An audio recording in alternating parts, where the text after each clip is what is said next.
सुप्रभात प्यारे बच्चों।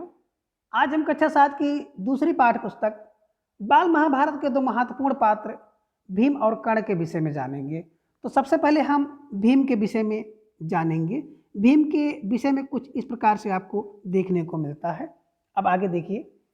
पांचों पांडव तथा धृतराष्ट्र के 100 पुत्र जो कौरव कहलाते थे, हस्तिनापुर में साथ साथ रहने लगे। खेल कूद हंसी मजाक सब में वे साथ ही रहते थे। शरीर बल में पांडु का पुत्र भीम सबसे बढ़कर था। खेलों में वह दुर्योधन और उसके भाइयों को खूब तंग किया करता था। यद्यपि भीम मन में किसी से बैर नहीं रखता था और बचपन के जोश के कारण ही ऐसा करता था, फिर भी दुर्योधन तथा उसके भाइयों के मन में भीम के प्रति द्वेष भाव बढ़ने लगा। इधर सभी बालक उचित समय आने पर कृपाचार्य से अस्त्र विद्या के साथ अन्य विद्याएं भी सीखने लगे। विद्या सीखने में भी पांडव कौरवों से आगे ही रहते थे। इससे कौरव और खिंचने लगे। दुर्योधन पांडवों को हर प्रकार से नीचा दिखाने का प्रयत्न करता रहता था। भीम से तो उसकी जरा भी नहीं पटती थी। एक बार सब कौरवों ने आपस में सलाह करके यह निश्चय किया कि भीम को गंगा में डुबोकर मार डाला जाए और उसके मरने पर युधिष्ठिर, अर्जुन आदि को कैद करके बंदी बना लिया जाए। दुर्योधन ने सोचा कि ऐसा करने से सारे राज्य पर उनका अधिकार हो जाएगा। एक दिन दुर्योधन ने धूमधाम से जल क्रीड़ा का प्रबंध किया और पांचों पांडवों को उसके लिए न्योता दिया। बड़ी देर तक खेलने और तैरने के बाद सबने भोजन किया और अपने अपने डेरों में जाकर सो गए। दुर्योधन ने छल से भीम के भोजन में विष मिला दिया। सब लोग खूब खेले तैरे थे, सो थका कर सो गए। भीम को विष के कारण गहरा नशा हो गया। वह डेरे पर भी ना पहुंच पाया और नशे में चूर होकर गंगा किनारे रेत में ही गिर गया। उसकी हालत में दुर्योधन ने लताओं से उसके हाथ पैर बांधकर उसे गंगा में बहा दिया। लताओं से जकड़ा हुआ भीम का शरीर गंगा की धारा में बहता हुआ दूर निकल गया। इधर दुर्योधन मन ही मन यह सोचकर खुश हो रहा था कि भीम का तो काम तमाम हो गया होगा। जब युधिष्ठिर आदि जागे और भीम को ना पाया तो चारों भाइयों ने मिलकर सारा जंगल तथा गंगा का वह किनारा जहाँ जल क्रीड़ा की थी छान डाला, पर भीम का कहीं पता ना चला। अंत में निराश होकर दुखी हृदय से वे अपने महल को लौट आए। इतने में ही क्या देखते हैं कि भीम झूमता झामता चला आ रहा है। पांडव और कुंती के आनंद का ठिकाना ना रहा। युधिष्ठिर, कुंती आदि ने भीम को गले से लगा लिया, पर यह सब हाल देखकर कुंती को बड़ी चिंता हुई। उसने विदुर को बुलावा भेजा और अकेले में उनसे बोली, दुष्ट दुर्योधन जरूर कोई ना कोई चाल चल रहा है। राज के लोभ में वह भीम को मार डालना चाहता है। मुझे इसकी चिंता हो रही है। राजनीति कुशल विदुर कुंती को समझाते हुए बोले, तुम्हारा कहना सही है, परंतु कुशल इसी में है कि इस बात को अपने तक ही रखो। प्रकट रूप से दुर्योधन की निंदा कदापि न करना, नहीं तो इससे उसका द्वेष और बढ़ेगा। इस घटना से भीम बहुत उत्तेजित हो गया था। उसे समझाते हुए युधिष्ठिर ने कहा, भाई भीम, अभी समय नहीं आया है, तुम्हें अपने को संभालना होगा। इस समय तो हम पांचों भाइयों को यही करना है कि किसी प्रकार से एक दूसरे की रक्षा करते हुए बचे रहें। भीम के वापस आ जाने पर दुर्योधन को बड़ा आश्चर्य हुआ। उसका हृदय और जलने लगा। अब दूसरा बड़ा महत्वपूर्ण पात्र कर्ण है। तो कर्ण के विषय में हम लोग देखेंगे कि पांडवों ने पहले कृपाचार्य से और बाद में द्रोणाचार्य से अस्त्र शस्त्र की शिक्षा पाई। उनको जब विद्या में काफ़ी निपुणता प्राप्त हो गई तो एक भारी समारोह किया गया जिसमें सबने अपने कौशल का प्रदर्शन किया। सारे नगरवासी इस समारोह को देखने आए थे। तरह तरह के खेल हुए और हर एक राजकुमार यही चाहता था कि वही सबसे बढ़कर निकले।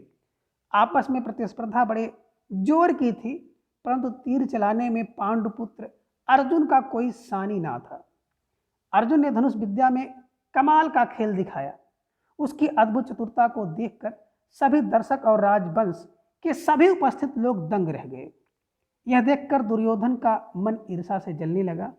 अभी खेल हो ही रहा था कि इतने में रंगभूमि के द्वार पर खम ठोंकते हुए एक रुबीला और तेजस्वी युवक मस्तानी चाल से आकर अर्जुन के सामने खड़ा हो गया। वह युवक कोई और नहीं, अधिरथ द्वारा पोषित कुंती पुत्र कर्ण ही था। लेकिन उसके कुंती पुत्र होने की बात किसी को मालूम ना थी। रंगभूमि में आते ही उसने अर्जुन को ललकारा, अर्जुन, जो भी करतब तुमने यहाँ दिखाए हैं उनसे बढ़कर कौशल मैं दिखा सकता हूँ, क्या तुम इसके लिए तैयार हो? इस चुनौती को सुनकर दर्शक मंडली में बड़ी खलबली मच गई, पर ईर्ष्या की आग से जलने वाले दुर्योधन को बड़ी राहत मिली। वह बड़ा प्रसन्न हुआ।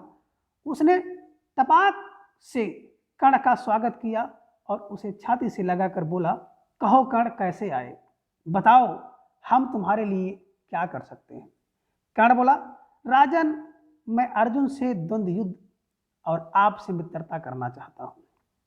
कर्ण की चुनौती सुनकर अर्जुन को बड़ा तैस आया। वह बोला, कर्ण, सभा में जो बिना बुलाए आते हैं और बिना किसी के पूछे बोलने लगते हैं, वे निंदा के योग्य होते हैं। यह सुनकर कर्ण ने कहा, अर्जुन, यह उत्सव केवल तुम्हारे लिए ही नहीं मनाया जा रहा है, सभी प्रजाजन इसमें भाग लेने का अधिकार रखते हैं। व्यर्थ डींगे मारने से फायदा क्या, चलो तीरों से बात कर लें। जब कर्ण ने अर्जुन को यूं चुनौती दी तो दर्शकों ने तालियां बजाई। उनके दो दल बन गए, एक दल अर्जुन को बढ़ावा देने लगा और दूसरा कर्ण को। इसी प्रकार वहां इकट्ठी स्त्रियों के भी दो दल बन गए। कुंती ने कर्ण को देखते ही पहचान लिया और भय तथा लज्जा के मारे मूर्छित सी हो गई। उसकी यह हालत देखकर विदुर ने दासियों को बुलाकर उसे चेत करवाया। इसी बीच कृपाचार्य ने उठकर कर्ण से कहा, अज्ञात वीर, महाराज पांडु के पुत्र और कुरु वंश का वीर अर्जुन तुम्हारे साथ द्वंद्व युद्ध करने के लिए तैयार है, किंतु तुम पहले अपना परिचय तो दो। तुम कौन हो, किसके पुत्र हो, किस राजकुल से तुम विभूषित करते हो? द्वंद्व युद्ध बराबर वालों में ही होता है। कुल का परिचय पाए बगैर राजकुमार कभी द्वंद्व करने को तैयार नहीं होते। कृपाचार्य की यह बात सुनकर कर्ण का सिर झुक गया। कर्ण को इस तरह देख करके दुर्योधन उठ खड़ा हुआ और बोला, अगर बराबरी की बात है तो मैं आज ही कर्ण को अंग देश का राजा बनाता हूँ। यह कहकर दुर्योधन ने तुरंत पितामह भीष्म एवं पिता धृतराष्ट्र से अनुमति लेकर वही रंगभूमि में ही राजाभिषेक की सामग्री मंगवाई और कर्ण का राजाभिषेक करके उसे अंग देश का राजा घोषित कर दिया। इतने में बूढ़ा सारथी अधिरथ, जिसने कर्ण को पाला था, लाठी टेकता हुआ और भय के मारे कांपता हुआ सभा में प्रविष्ट हुआ। कर्ण, जो अभी अभी अंग देश का नरेश बना दिया गया था, उसको देखते ही धनुष नीचे रखकर उठ खड़ा हुआ और पिता मानकर बड़े आदर के साथ उसके आगे सिर नवाया। बूढ़े ने भी बेटा कहकर उसे गले लगा लिया।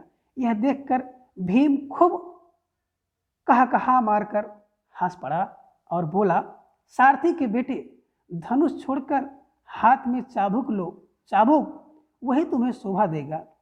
तुम भला कब से अर्जुन के साथ द्वंद्व युद्ध करने के योग्य हो गए? यह सब देखकर सभा में खलबली मच गई।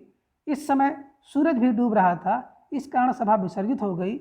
मसालों और दीपकों की रोशनी में दर्शक वृंद अपनी अपनी पसंद के अनुसार अर्जुन, कर्ण और दुर्योधन की जय बोलते जाते थे। इस घटना के बहुत समय बाद एक बार इंद्र बूढ़े ब्राह्मण के भेष में अंग नरेश कर्ण के पास आए और उसके जन्मजात कवच और कुंडलों की भिक्षा मांगी। इंद्र को डर था कि भावी युद्ध में कर्ण की शक्ति से अर्जुन पर विपत्ति आ सकती है। इस कारण कर्ण की ताकत को कम करने की इच्छा से उन्होंने उससे यह भिक्षा मांगी थी।